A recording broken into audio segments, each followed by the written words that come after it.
నేను సెంటర్లోకి వెళ్ళానండి. సెంటర్లోకి వెళ్తే ఒక కొట్టు దగ్గరికి వెళ్ళాను.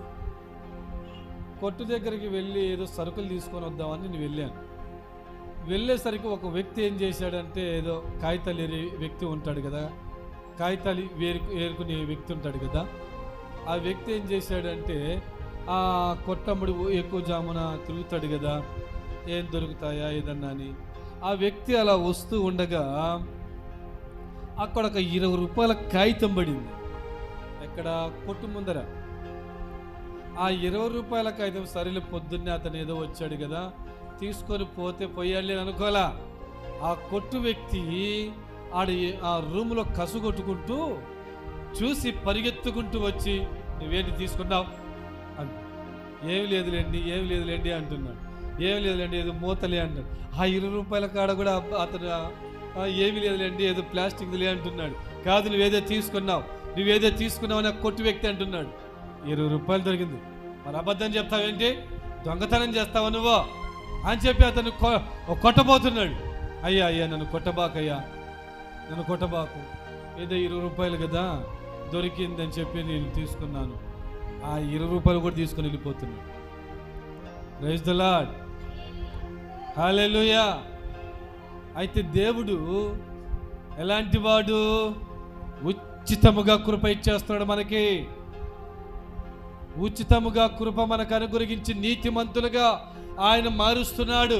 ఒకప్పుడు హింసకులము, దూషకులము, హానికరులమై, పాపులమై జీవించి ఉన్నాం. ఎప్పుడైతే దేవుడు మనకు ఉచితముగా కృప అనుగ్రహిస్తున్నాడు, దేవునికి స్తోత్రము కలుగును గాక. ఆయన రక్తము వలన మనకు స్వస్థత అంటున్నాడు. అక్కడి నుంచి నువ్వు కిందికి చదువుకుంటూ వస్తే 26వ వచనములో, క్రీస్తు యేసు రక్తమందలి విశ్వాసము ద్వారా ఆయనను కరుణాధారముగా బయలుపరిచెను. ఆయన రక్తము ద్వారా మనకి ఏముందంట? ఏముంది? మనకు విడుదల ఉంది. మనకు ఏ బంధకాలు ఉన్నాయో, మనల్ని ఏ బంధకాలు మనల్ని పీడిస్తున్నాయి, ఏ సాతాను కబంధ హస్తాల్లో నువ్వు కూర్చొని ఉన్నావు, ఏ సాతానుగాడు నిన్ను నీ ఇంటిని ఏలుతున్నాడు, ఆయన రక్తములో స్వస్థత ఉంది. హల్లెలూయా. ఆ ఇంటిని ఏ అపవాదిగాడైతే ఏలుతున్నాడో ఆ వ్యక్తిని విడిపించబడాలి. ఆ వ్యక్తి విడిపించబడాలి అంటే కావాలి ప్రతి ఒక్కరికి యేసు రక్తము. ప్రతి ఒక్కరికి కావాలి యేసు రక్తం.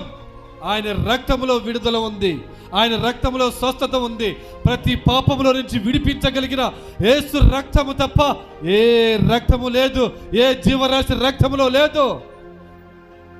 Praise the Lord. పూర్వంలో అంట కొంతమంది చెప్తుంటే విన్నాను నేను, గుడికి అంట ఏదైనా గుడి కట్టాలంటే పిల్లలు ఉంటారు కదా, 7-8 సంవత్సరాలు, 5 సంవత్సరాలు, 6 సంవత్సరాల పిల్లలు ఉంటారు చూసారా, వాళ్ళని బలిగా ఇచ్చేసేవారంట గుడికి. Praise the lord.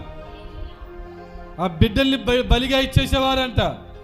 పేదవారు ఉంటారు కదా, పేద కుటుంబాలు, ఆ పేద కుటుంబాలలో ఎంతో కొంత డబ్బులు ఇచ్చి ఆ బిడ్డల్ని కొనుక్కొని వెళ్ళి బలి చేసేవారంట. కానీ ఇక్కడ ఉన్న మన అందరి కొరకు, ప్రపంచంలో ఉన్న ప్రతి మానవాని కొరకు నా ప్రభువే బలియాగమయ్యాడు. దేవునికి స్తోత్రం, హల్లెలూయా. అదిగా ఆయనే బలి అయ్యాడు. ఆయనే మనల్ని తీసుకొని వెళ్ళడానికి సిద్ధముగా ఉన్నాడు.